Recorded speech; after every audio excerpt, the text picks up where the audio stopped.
15 April বৃহস্পতিবার 1971। শহীদ জননী জাহানারা ইমামের কলমে 71-এর দিনগুলির সেদিনের ঘটনা বর্ণনা করছি।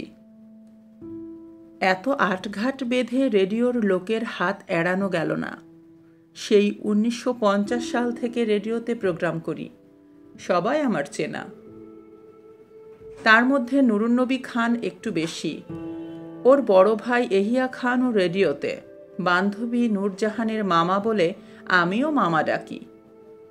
সেই মামার ছোট ভাই নুরুন্নবী খান একদিন সকাল 8টায় চলে এলেন আমাদের বাসায়। খাবার টেবিল ছেড়ে উধাও হবারও সময়টুকু পেলাম না।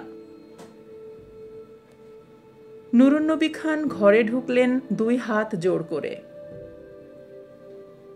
আমি কিছু বলার আগেই গড়গড় করে বলে গেলেন, সামরিক আইনকর্তারা ওদের পিছে বন্দুকের নল ঠেকিয়ে কাজ করাচ্ছেন। পুরনো সব বেতার শিল্পী, গানের, নাটকের, জীবন্তিকার, কথিকার সব বিভাগের শিল্পীদের খুঁজে পেয়ে এনে অনুষ্ঠান করাতে হবে। নুরুন্নবী খানের বিভাগ হলো কথিকা।